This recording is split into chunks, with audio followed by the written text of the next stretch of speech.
नमस्कार. एबीपी मराठीमध्ये आपले सहर्ष स्वागत आहे. नेहमीप्रमाणे आपण नाविन्यपूर्ण काही गोष्टी आपल्या समोर आणत असतो. मागील एपिसोडमध्ये आपण विद्यार्थ्यांसाठी नाविन्यपूर्ण मार्गदर्शनासाठी एक व्हिडिओ समोर आणला होता. परंतु आज शेगाव आशिया किंवा संत गजानन महाराज संत नगरीमध्ये भाविकांची मांदियाळी आपण नेहमीच पाहतो, पण काही नाविन्यपूर्ण नवीन करत असलेले भाविक सदैव आपल्याला पाहायला मिळतात. त्याचप्रमाणे आज आपल्यासोबत इंदापूर इथून पायी चालत आलेले दोन भाविक आपल्या संत नगरीत आलेले आहेत. नमस्कार. आपलं AVP या चॅनल मध्ये स्वागत आहे. तुमचं पूर्ण नाव काय आहे? उत्तम रामचंद्र देवकर. देवकर. हो. अच्छा. यांचं नाव काय आहे? यांचं नाव मनोहर गायकवाड. गायकवाड. हा. बरं, कुठले तुम्ही?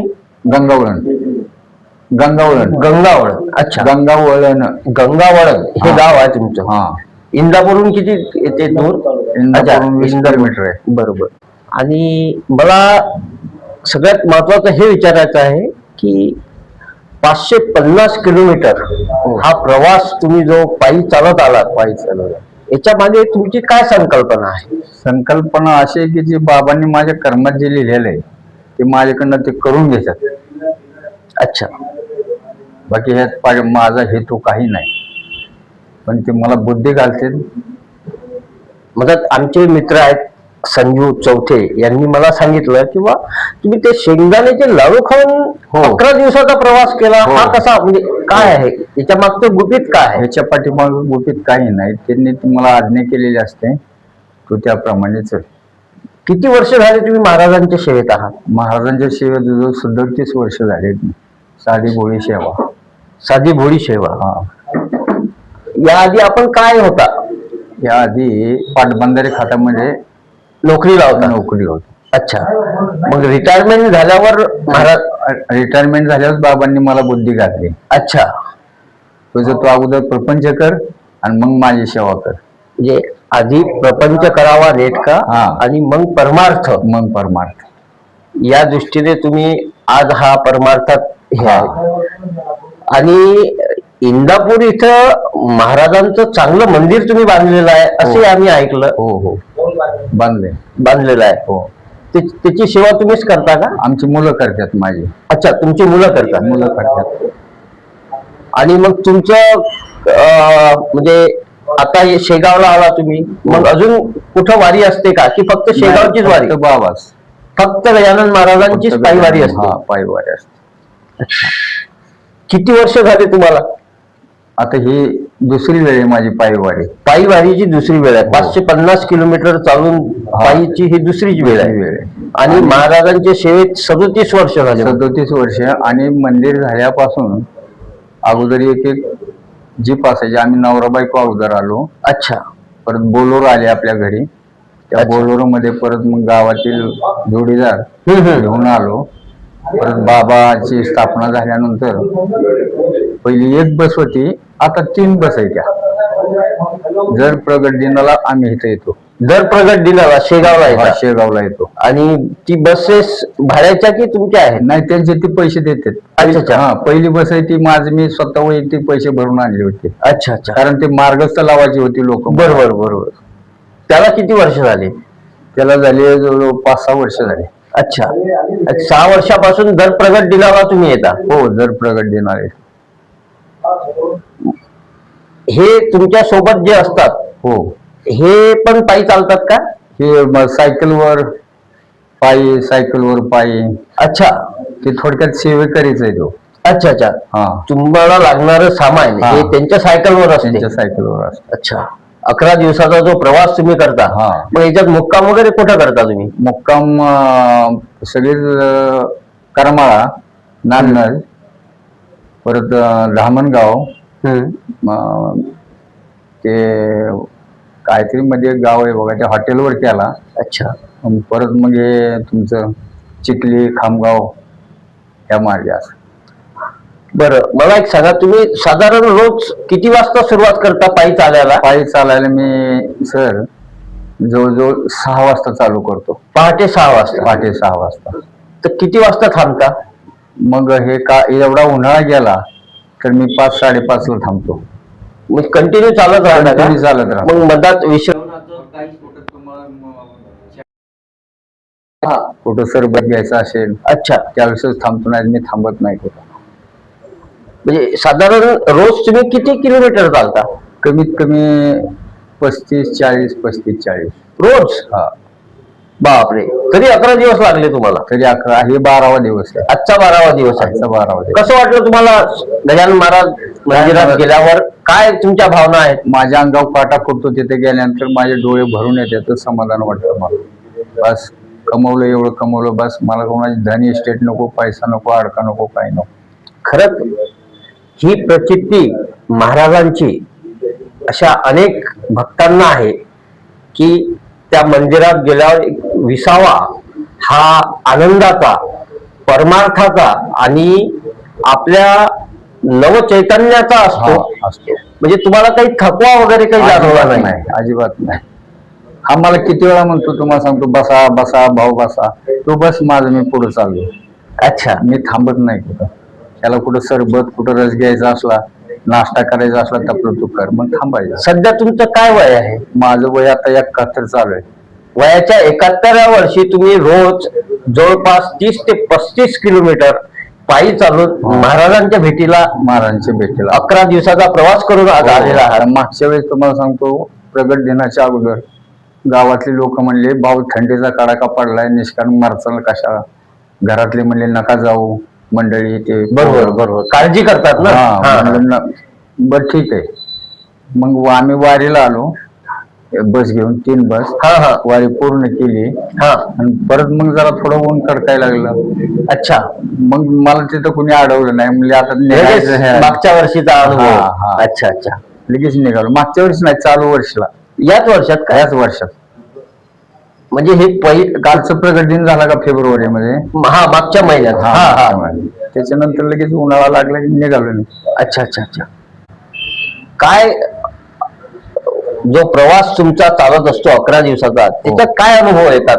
अनुभवाला ते मगाशी यांना सांगितलं की ते मागच्या वारीला 5 वर्षापूर्वी ह्याला बरोबर घेतलं होतं. तर थोरला मुलगा काय म्हणला, थोरला मुलगा म्हणला, कशाला ते आहे, त्या आजारी पडेल, कुठं दुखणं खोकणं, लोकांची जबाबदारी नको. बरोबर. मग म्हणलं ठीक आहे वो. लोक म्हणले बाबा आहेत, बाबांचा फोटो घरात समोर. म्हणलं माझ्या बरोबर बाबा आहेत, बरोबर, नको पाठवू. मग झालं. मग सोलांनी पिशव्या भरल्या आणि लॉन्चने निघालो नदीतून. अच्छा. मग बदक काकाकडे गेलो.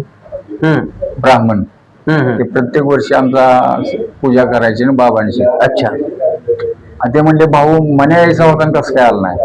म्हणलं सुमितने अडवलं त्याला. नको म्हणला, कशाला निष्कारण लोकांची जबाबदारी. बरोबर. नको म्हणला, लांब आहे ते अंतर म्हणला, तुम्ही त्याला मी बोलून घेतो. त्याला बोलून घेतला, आम्ही बरोबर निघालो. अच्छा. आणि त्याच्यानंतर मग तुम्हाला आंतरवली. आंतरवली तिथे त्या भुयांच्या घरी चहा पाणी झालं. रात्री मुक्काम तिथं झाला आणि सकाळून 6 वाजता निघालो. तेवढ्यात मी म्हणलं म्हण्या चल आपण इथे चहा घेऊ. भाऊ म्हणला आता चहा घेतला आणि कशाला चहा? अरे म्हणलं चल. मग गेलो, चहा घेतला, 10 रुपये काढले, दिले त्याला. आणि तिथे सिमेंटचं काम चालू होतं रस्त्याचं. आणि खालून डांबरी होता. त्याला म्हणलं तू खालून ये, माझ्या पायात चप्पल नाही.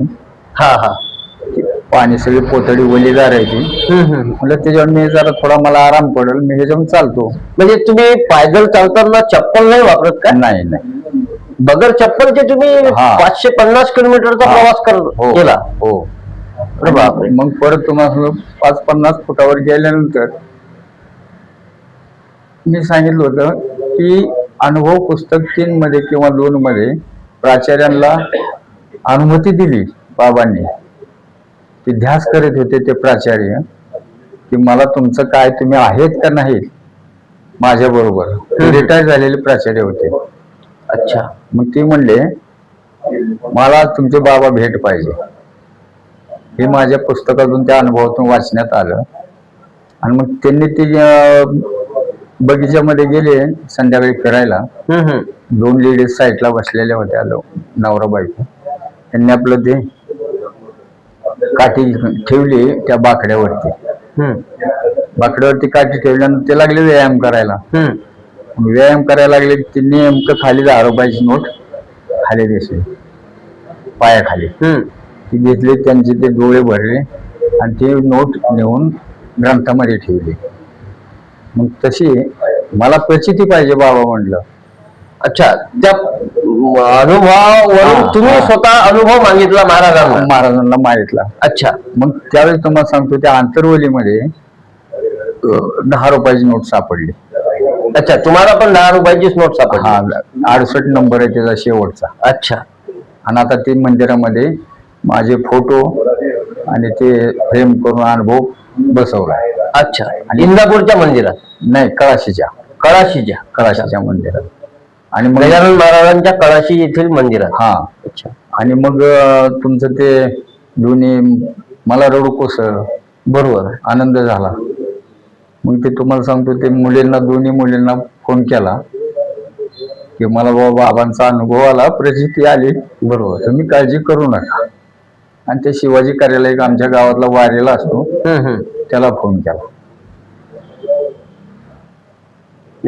या अनुभवावरून तुम्ही शेगावला येत असता? हो. प्रचिती आली, सरळ बरोबर. आणि एक दिवशी काय झालं सगळा, मी रानात दार द्या गेलो. दार द्या गेल्यानंतर दार बिर दिलं आणि मंदिराचं काम चालू होतं खालच्या मजल्याचं. आणि तेवढ्यात आमची एक भावजय आणि कोळ्याची बाई दोघी जणी खुरपत होत्या. मी आलो निघून घरी. आणि तेवढ्यात एक सायकल स्वार आला. त्यांनी सायकल रोडवर लावली. रोडच्या कडेलाच मंदिर आहे. मग त्याची सायकल लावली आणि खाली एक खालच्या मजल्यावर चौकट लावली होती. त्यांनी दोन्हीकडे हात दिले. आतून सगळं वाकून बघितलं सगळं. हे मालक कुठे गेले? त्या बाई म्हणली, कोण कसं काय विचारते? म्हणले, कुठले आहे तुम्ही? म्हणले, सालाचं गडी. म्हणले, मी आलतो बघायला. आणि तिथून जे निघाले जे गेले गप्पच झाले. अच्छा, परत नाही दिसले? परत दिसलेच नाहीत. त्यांनी पक्षाडापर्यंत बघितलं पण नाही दिसले. ही महाराजांची अनुभूती आहे. ज्या स्थळी हे मन जाये माझे, त्या स्थळी हे निजरूप तुझे. मी ठेवितो मस्तक ज्या ठिकाणी, तेथे तुझे सद्गुरु पाय दोन्ही. या प्रचितीनं आज तुम्ही हा प्रवास करत आहात. चालेल, आम्हाला खूप आनंद वाटला. आणि महाराजांची अशी सेवा तुमच्या हातून घडो ही आम्ही महाराजांचरणी प्रार्थना करतो. धन्यवाद. जय गजानन. जय गजानन.